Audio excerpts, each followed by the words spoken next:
I'm now joined by Black from CIS, and you guys unfortunately already are out. You played in the Wild Cup match and it didn't really go your way, so let's talk a little bit about what you saw.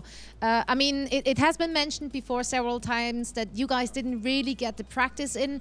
How much lack of practice was there actually? Like, counting yesterday, there was a total of 44 days where we actually didn't play together at all.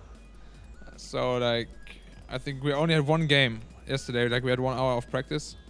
And other than that, we didn't play together at all. How comes you didn't actually get to play with each other for so long? Okay, that's a kind of long story. I'm just gonna tell you. We came back from the qualifier to our gaming house, and then they all had to go home for their passports because they never traveled outside of China. So they went home, and I suggested we should practice online, but they said there's like no use because it's like, I don't know, because I never done it before. I think it's useless.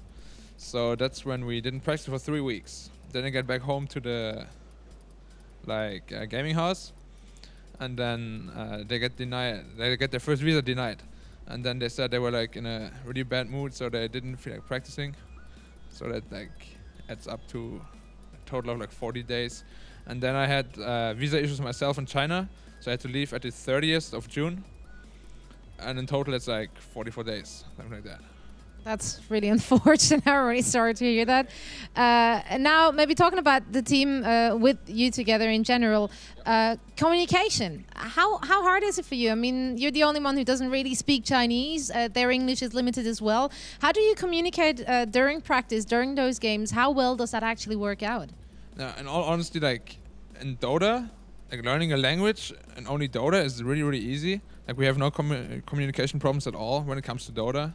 Just like outside of Dota, if you want to like go out together or something, that's when it becomes really problematic because I don't know like all the words. But instead of Dota, it's actually really easy because there's like a couple of terms only. You only need to know like so many words. So it's pretty easy.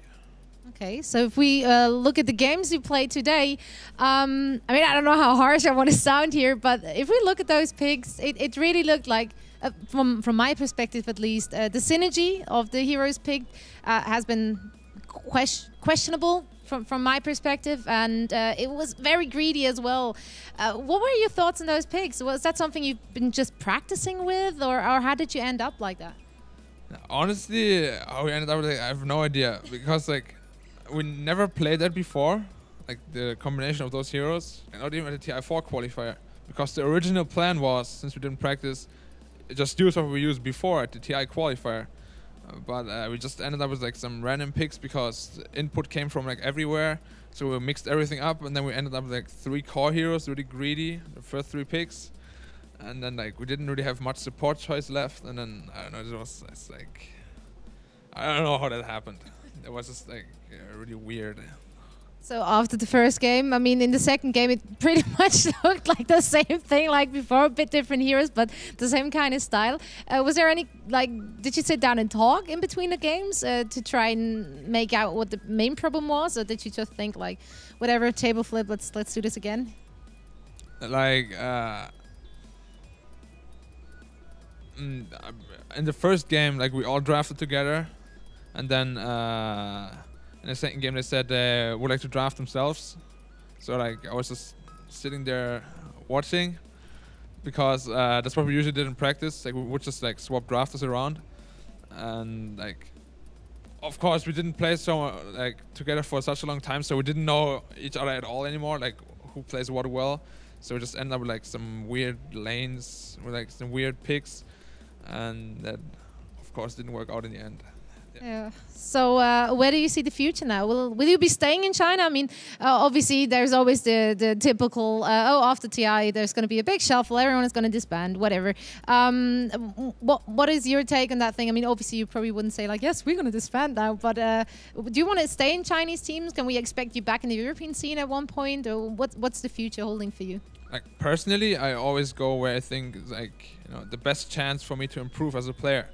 I would definitely see myself again in China in the future, like depending on, as I just said, what happens after TI, because it's no secret, after TI there's going to be a massive reshuffle. Like, this year it's probably going to be even bigger because many of the players actually announced their retirement.